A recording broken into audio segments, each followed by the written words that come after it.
Hey everyone, welcome to Freedom Running Club's first athlete interview. We're going to share stories of everyday runners achieving extraordinary things. I'm Coach Kyle with Freedom Running Club, and I'm joined here by Sarah, who she just completed her first ever marathon, the Marine Corps Marathon, and you did so in under 5 hours, which is just absolutely incredible, Sarah, and congratulations for you. Sarah, she's a busy professional who trained around a very demanding schedule and came to this process with kind of some knee issues that we'll talk about that we had a kind of carefully managed for her. So in this episode, we're going to talk about, what it really takes to go from signing up for your first marathon to actually crossing that finish line and doing so in a strong, healthy, and most importantly, proud of your accomplishments with everything that you did. And Sarah definitely fits that bill. So how goes things today, Sarah? Things are going well. Thank you. All right, well, perfect. So let's go ahead and get right into it. So Sarah, kind of take us back. This goes back what 5, 6 months. How did you come up with the idea of, hey, I'm going to actually sign up for a marathon and one of the biggest marathons in the country, the Marine Corps Marathon? Kind of take us back to where you were, not only mentally but physically with your fitness. Yeah, I had just finished the Gasparilla half marathon here in Tampa, and I was really proud of myself because I had about a 10-minute PR from, and that was only my second ever half marathon. So I felt really good about it. My health was good, injury free at that point. And so I thought, gosh, I really think I'm ready to commit to a marathon. And I'm originally from the DC area, the DMV. And so I wanted to do my first one back up north. And so when I started researching, came across the Marine Corps Marathon, found out it was going to be their 50th. And I actually was in a budget meeting at the time of registration when it opened. And so my Wow. husband registered for me because I couldn't step away to do it. So yeah, so kudos to him for making sure that it was registered correctly. And just go ahead and says we were working around a busy schedule even from the get-go here with your job and everything, right? Well, Literally from very the start. Well, very good. Now, Sarah, take us back to then. You came to us. You had this big goal, and everything. What was it about kind of what we did here with Freedom Running Club? What made you kind of choose us and what we do with our coaching and with your training and everything? Yeah, so I obviously had never done a marathon before, and I knew the work that it took me to get to where I wanted to be for the half marathon. And so I didn't want to commit myself to something without, I'm the type that if I'm going to do something, I'm going to do it right. And so I know that I have the discipline. It was more so I just needed to point it in the right direction. And so I wanted to have a coach that kind of understood. I don't need my hand held necessarily. I'm pretty honest and open about where I'm at or what I'm doing. But I needed someone to kind of guide me through my first time so that I could kind of take the stress off of planning what my workouts should look like and more so just focus on when I was going to fit them in to get them done. Right. And you did that expertly. I mean, Sarah and I are both fairly close by in the Tampa Bay area, but I think you only came to, there's only one session that we saw you in person. You handled this all on yourself. You had questions here and there, but you really did manage it from beginning, middle, and end for your journey. Just kind of take us, what was that like for you having that training plan? And you had trained with a group before. What was it like kind of doing it with that as, you're accountable for yourself? Yeah, I just kept thinking to myself about my why, and anyone that's training for a marathon, I would say the same thing, which is thinking about your why, because there's a lot of mornings where you wake up and you're like, oh gosh, I could just sleep in, or oh goodness, it's maybe warm outside. That was a big factor for me because although my marathon was in DC in the fall, that meant my training was here in Florida in the summer.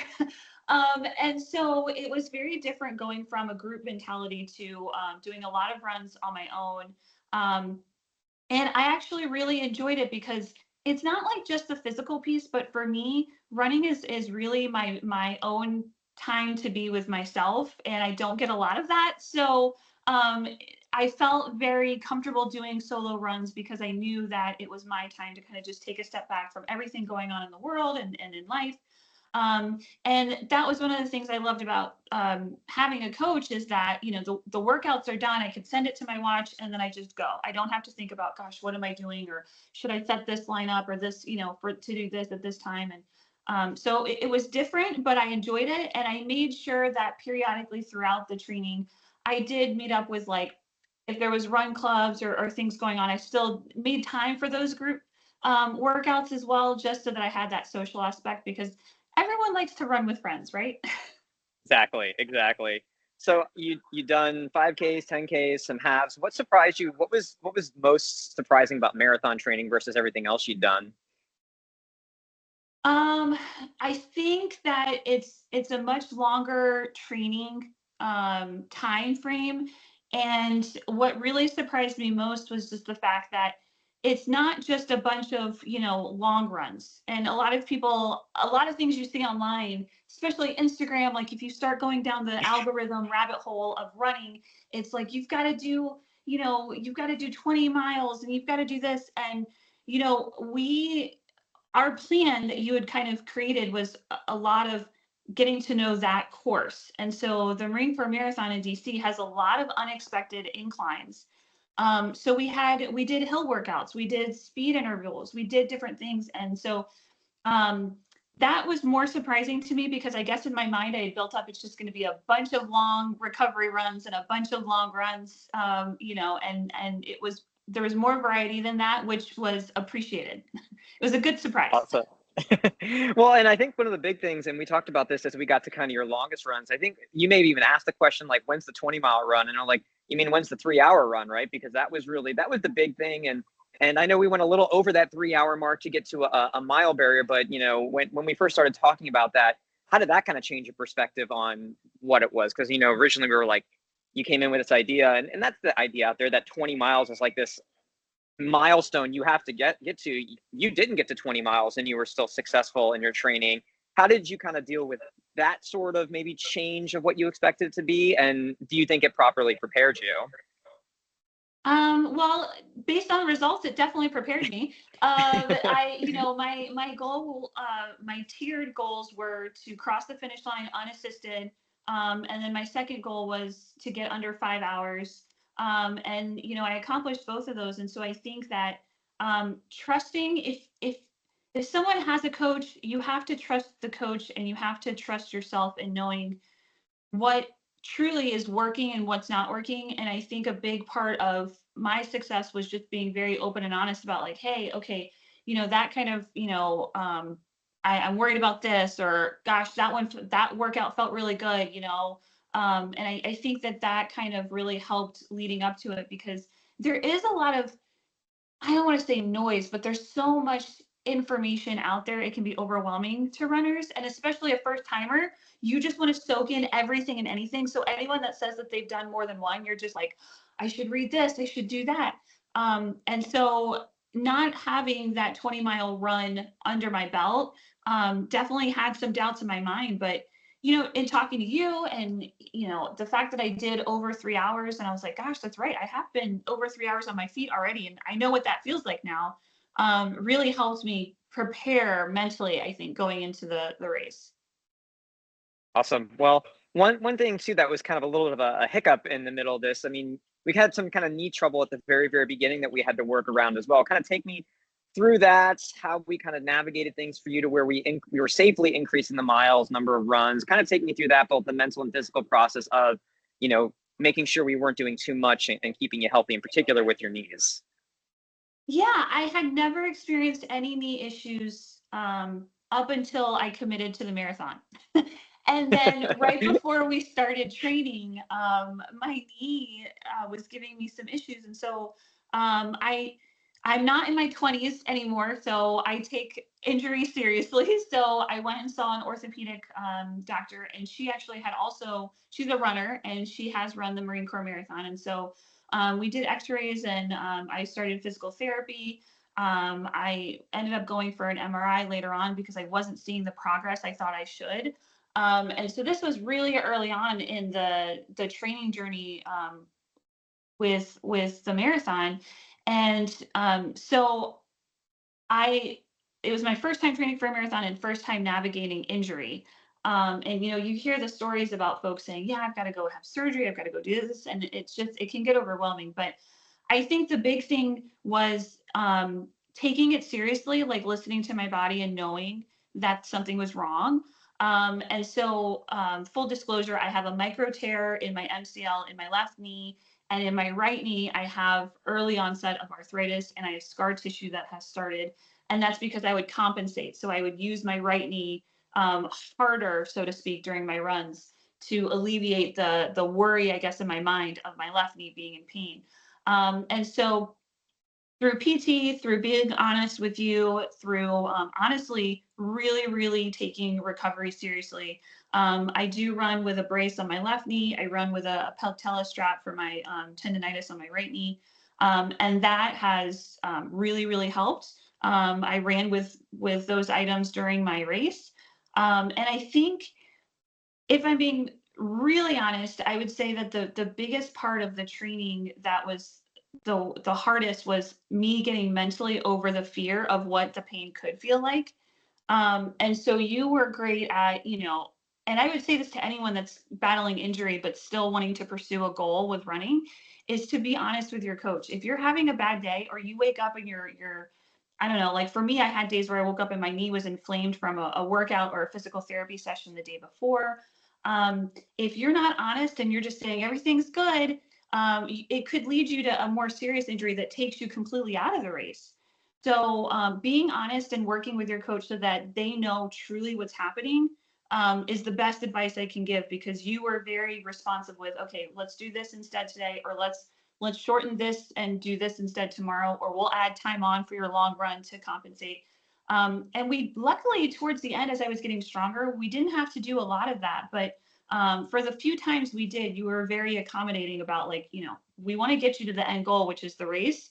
Doing something silly now is going to compromise that. So very grateful that I was able to get through that and that you were so accommodating with the different changes.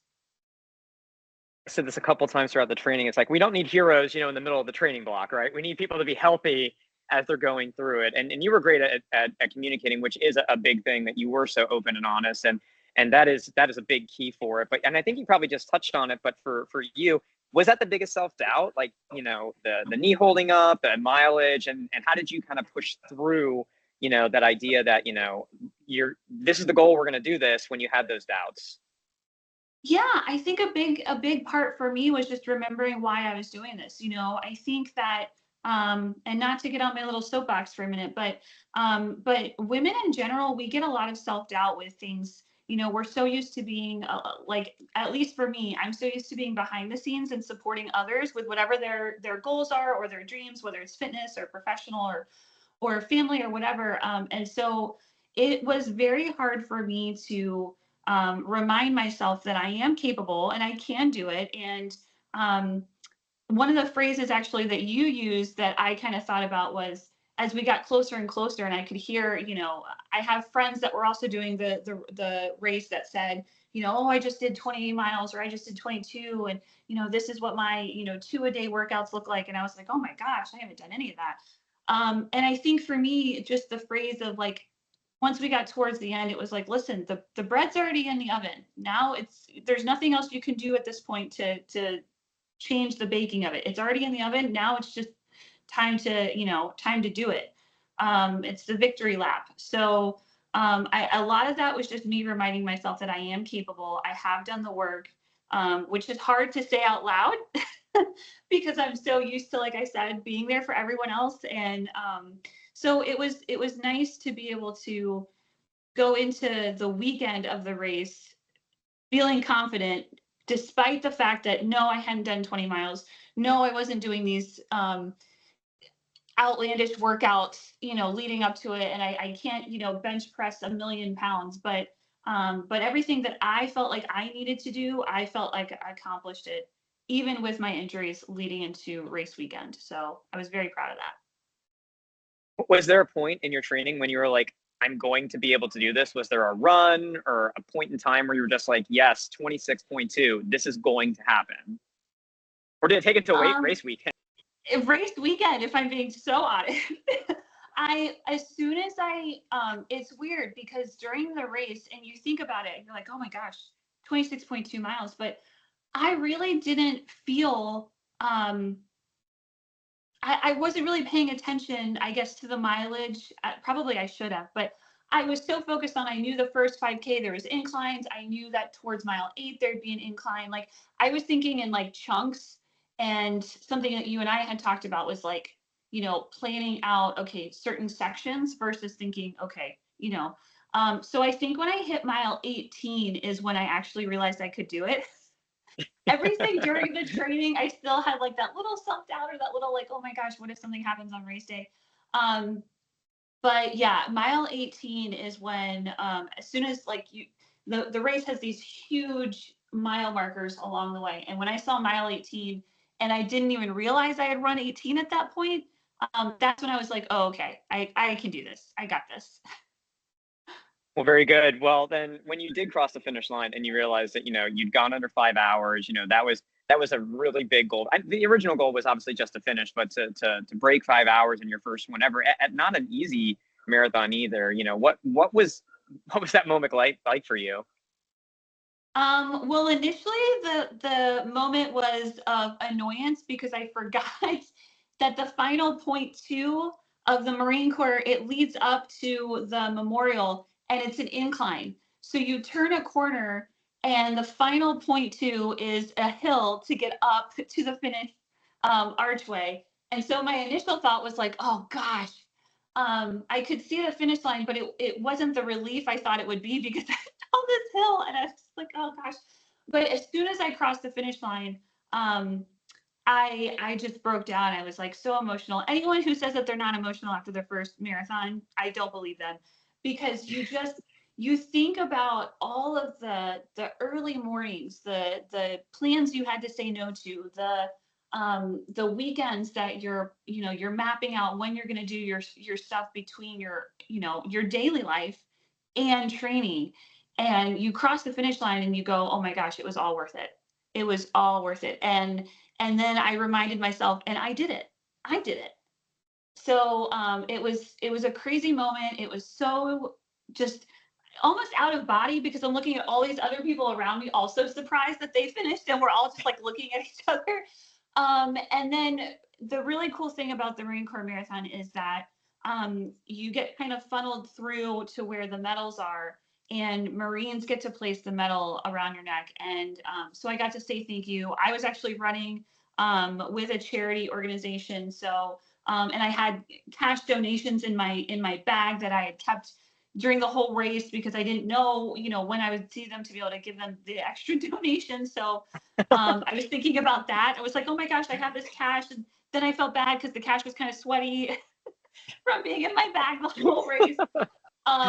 But yeah, it was an awesome moment. And I immediately had told my sister that this was so much work. Don't let me do this again.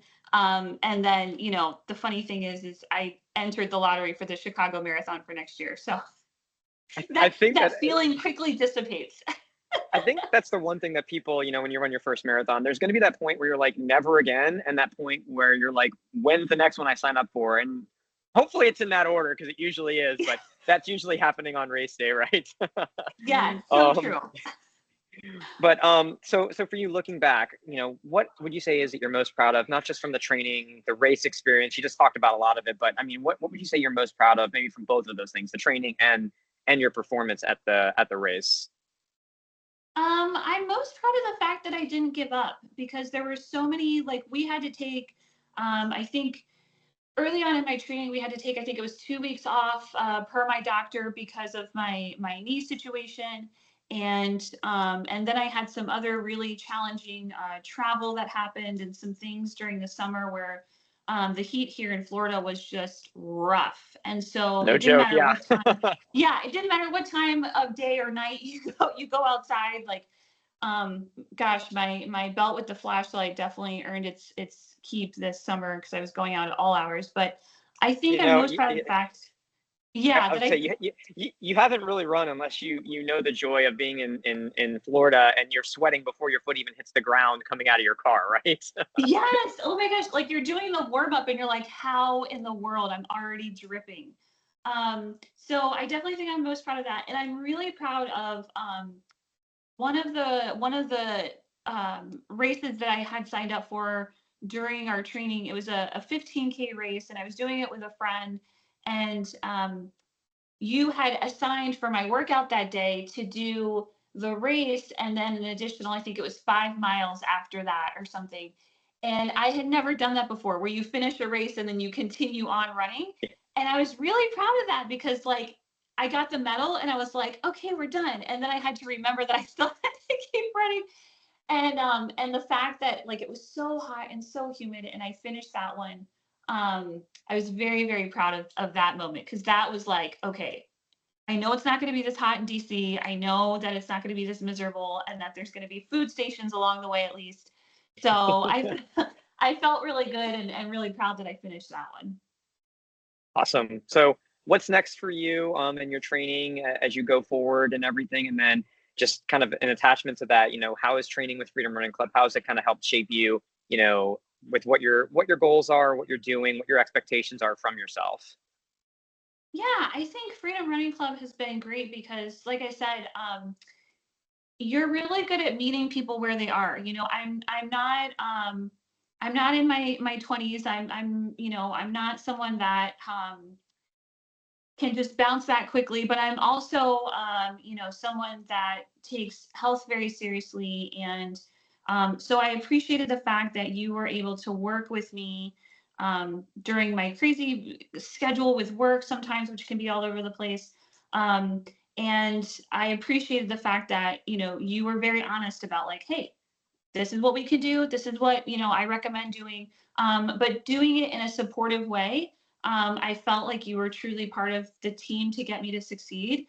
And so because of that, I'm continuing on with you, obviously, through at least for the winter. The next on my docket is I have just a fun 10K coming up for a hot chocolate run. I have a half marathon the week of Christmas, which is so funny because it's another race that's known for its inclines. So I don't know why I keep doing this to myself, but Even in it's Florida, you found some with hills, right? yeah, and it's like in the place, like, where, like, the most, like, elevation is in the state of Florida, which, how I wound up doing that, I don't know. But so yeah, so I'm gonna do that, and then into next year, I'll find out if I've made it into the Chicago Marathon, and if not, I'll look to see what my next options are from there. I would love at least once. Of course, I said that about the first marathon. The first time I was like, I just want to be able to run one marathon and say I did it. But now my thought is I would love to say I've run at least one of the world majors, just to say that I've done it. Because now I know what it feels like, and now what I know what it takes to go from training, and then what it feels like going into a race like that.